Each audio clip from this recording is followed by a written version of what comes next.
Salmân-i, my luckiest friends in the world. Allah Ta'ala granted us with having Iman in the real way that Allah Ta'ala wants us to believe. To protect that Iman, we have to learn our religion and practice it the way Rasulullah Sallallahu Alaihi Wasallam showed it to us. So we're reading the book about the life of our Prophet. Before I continue, let me read something from the book Ethics of Islam. This is about the 8th malady of the heart, which is to imitate people you do not know. It is not permissible to follow teachings of someone only on the basis of that person's fame and celebrity, or on the basis of intense propaganda which promotes his books or speeches without knowing whether or not he is a known Ahl-Sunnah scholar. One will be ruined and led to spiritual disaster if one follows someone with respect to belief and worships without investigating him with dependable sources. Let's just continue. Day by day, the spreading of the light of Islam and the blessed name of our Master Rasulullah Sallallahu Alaihi Wasallam taking place in the hearts wherever it was heard commenced. Those knowledgeable people who were yearning for this knowledge were rushing to Medina excitedly in search of becoming Muslim. One of those people was Hazrat Salmân-i Fârisî. He related about how he became Muslim as follows.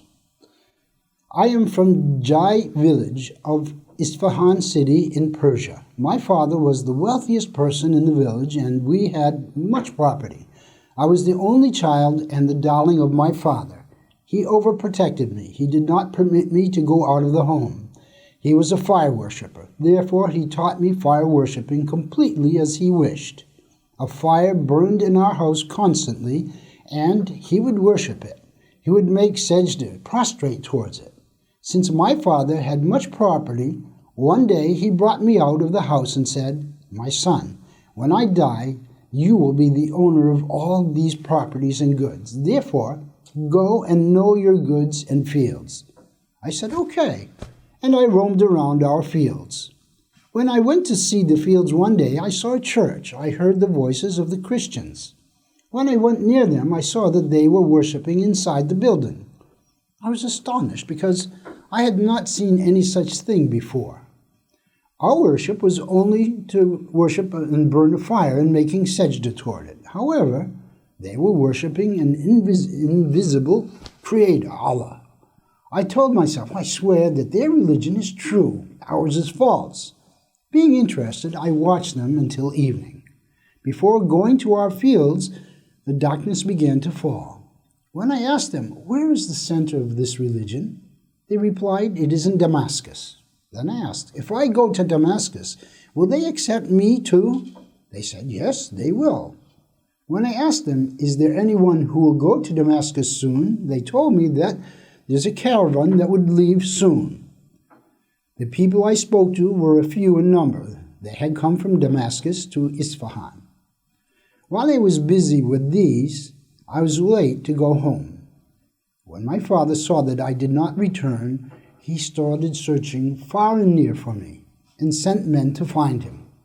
They looked for me, but they could not find me. While they were in fear, I returned home. My father said, "Where have you been so long? There was nowhere we did not look for you." I said, "Father, I was walking around the fields. On the road, I met upon a Christian church. I entered the building. They were worshiping an Allah who they did not see. I was amazed by their worships. I watched them until the evening. I understood that their religion was true. My father, listening to my words, said, 'Oh, my son, you are thinking wrong. The religion of your ancestors is more correct than theirs. Their religion is false. Never believe them. I said, no, their religion is better than ours, and theirs is true. Ours is false. My father became furious at this. He tied my hands and feet and imprisoned me in our own house. While I was in this situation, I was looking for news from the caravan which would go to Damascus. Finally, I learned that the Christian priests prepared the caravan. I untied myself and went to the church where the caravan was present. I told them that I could not stay here, and I joined the caravan and set off for Damascus. In Damascus, I asked who the greatest scholar in the Christian religion was. They described to me a man, and I went to him, and I told him of my state. I told him that I wished to stay with him. I would serve him, and I requested him to teach me Christianity and make me know Allahu Ta'ala. He had accepted this. Then I started to serve him and work for the church. He was teaching me Christianity. However, afterwards I understood that he was a bad person because he kept the gold and the silver which Christians brought to him for the poor. He did not give to the needy. He had stocked 7 cubes of gold and silver. There was no one who knew this except me. After a while, he passed away.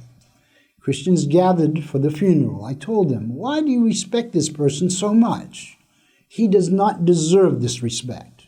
They said, how can you say that? And they did not believe me.